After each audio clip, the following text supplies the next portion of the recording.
Life's amazing secrets, totally based it to find balance and purpose in your life. According to Gaur Gopal Das, there are 4 essential parts in the life of humans, जो हैं personal life, work life, relationship और social contribution, जो similar हैं to the wheels of a car, जिनका balance रहना बहुत ज़रूरी है for a straight life journey. Spirituality similar है टू द व्हील स्टीयरिंग, और ये पांचों ही चीज़ें are compulsory so that you will be on the path to a joyful and rewarding life.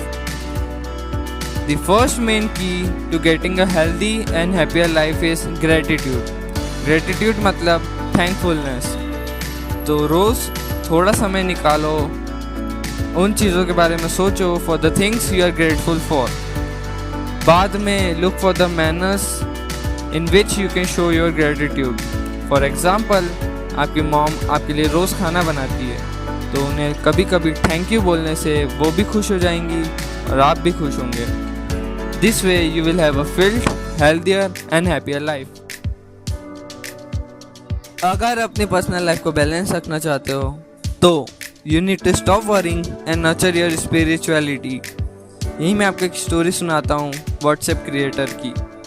Brian Acton, जिन्होंने एप्पल और याहू जैसी company में काम करा था, was rejected by Facebook and Twitter.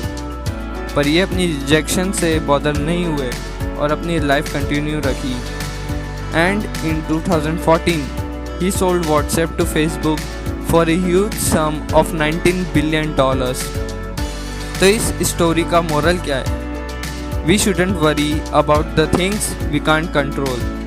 यही मैं आपको एक फ्लो चार्ट देता हूँ फ्रॉम द ऑथर, जिसमें क्वेश्चन है do I have an issue. अगर नहीं है तो वाई स्ट्रेस, और अगर है तो can I do something about the issue.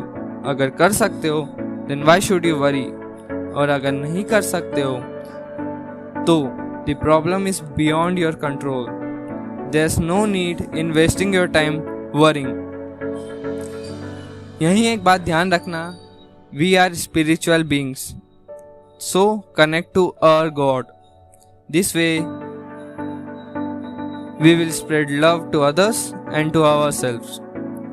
भगवान का नाम बार बार लेने से कई एडवांटेजेस आपको मिलते हैं, like it relieves stress and it fills us with a sense of purpose. अपनी रिलेशनशिप को बैलेंस रखना चाहते हो तो you need to look at yourself. एक कपल की स्टोरी सुनाता हूँ. वाइफ रोज खिड़की से देखकर डिसअप्रूविंग कमेंट्स देती थी अपने नेबर्स के कपड़ों की क्लीनलीनेस को लेकर. एक दिन she was surprise, the clothes were very clean. तभी उसके हस्बैंड ने कहा he cleaned the window that early morning. इसी से पता पड़ता है कि गंदगी हमारे नज़रिए में, किसी और में नहीं. और अब नज़रिए की बात आई है, so let us discuss about the 5 different kinds of नज़रिए वाले लोग. टाइप 1 वो कैटेगरी है जो किसी की अच्छाई बर्दाश्त ही नहीं करती, may be because of jealousy और इनसिक्योरिटी. ये सिर्फ लोगों की बुराइयों को ही देख. टाइप 2 वो कैटेगरी है जो अच्छाई ज़्यादा देखती है और बुराई कम, पर कंसंट्रेशन बुराइयों में ज़्यादा रखती है. टाइप 3 कैटेगरी न्यूट्रल होती है, यानी अनइंटरेस्टेड. इन्हें ना उनकी बुराई से मतलब है ना उनकी अच्छाई से.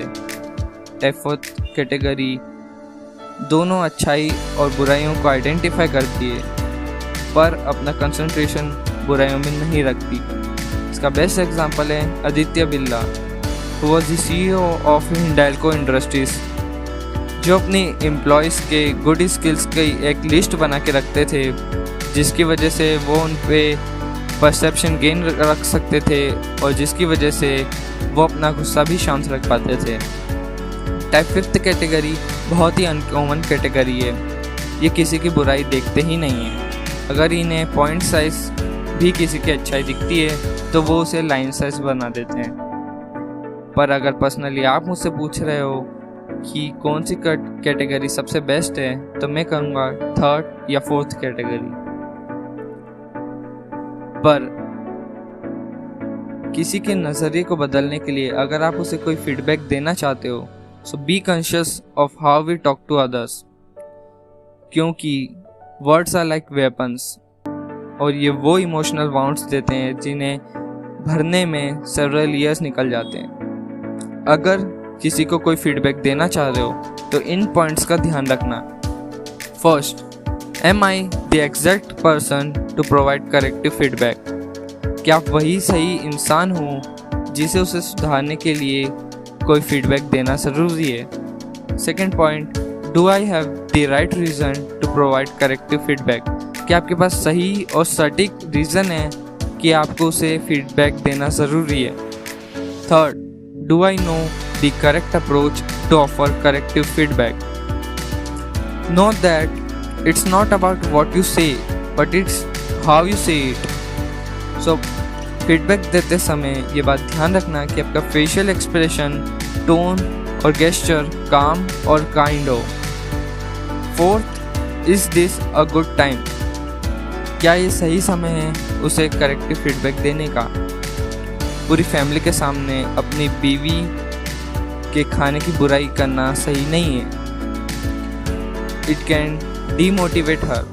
आप उसे साइड में ले जाकर शांति से समझाओगे तो वो समझ भी जाएंगी। And here comes the fifth and most important point, forgiveness, जो एक इसेंशियल पार्ट है रिलेशनशिप का।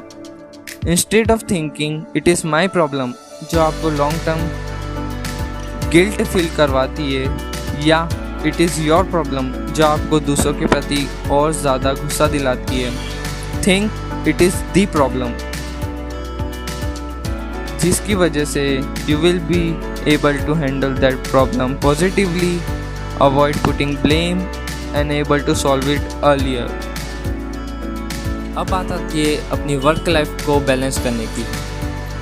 तो वर्क लाइफ में सबसे ज़्यादा ध्यान रखना पड़ता है कंपटीशन का। अब it's not bad to have competition, पर अगर आपको एक हैप्पी वर्क लाइफ चाहिए so it's essential to have healthy competition. और हेल्दी कंपटीशन का सबसे बेस्ट तरीका है सेल्फ कंपटीशन। तो सक्सेसफुल लोगों ने कभी भी दूसरों से कॉम्पीट नहीं करा, वो हमेशा खुद से ही कंपटीशन करते हैं। वो खुद को अपने पिछले वाले से बेहतर बनाने की कोशिश करते रहते हैं। And competing with your self will encourage you to do your best all the time and enable you to attain your maximum professional potential। और इस चीज़ में इकिगाई आपकी बहुत हेल्प कर सकती है आपको अपना पर्पस फाइंड करने के लिए। तो जानना चाहते हो कि इकिगाई क्या है, तो डिस्क्रिप्शन और आई बटन में लिंक मिल जाएगी, वहाँ जाकर देख सकते हो। अब टाइम है सोशल कंट्रीब्यूशन करने का। So you need to be selfish in order to be selfless. आप अपनी लाइफ दो तरीक़ों से जी सकते हो, आइसक्रीम की तरह या कैंडल की तरह। आइसक्रीम की जैसे जीना मतलब अपनी लाइफ को एंजॉय कर लेना बिफोर इट डिज़ोल्व्स, यानी placing personal enjoyment above everything else. और कैंडल की तरह जीना मतलब दूसरों को रोशनी दे देना बिफोर इट डिज़ोल्व्स, यानी selflessly lighting the world for the advantage of others. तो अगर आप सोशल कंट्रीब्यूशन में अपनी स्टेप रखना चाहते हो तो ये इंश्योर कर लेना कि आपका गोल आइसक्रीम की तरह कम और कैंडल की तरह जलने में ज़्यादा हो। The aim of life should be to provide to others, but you can't assist others till you have helped yourself first. आप दूसरों को नॉलेज तब तक नहीं दे सकते जब तक आपके पास खुद वो नॉलेज ना हो। तो पहले खुद की हेल्प करो, फिर अपनी फैमिली की हेल्प करो, क्योंकि आप दूसरों की क्या ही मदद कर पाओगे जब आप उनकी ही हेल्प नहीं कर पाए जिनसे आप सबसे ज़्यादा प्यार करते हो।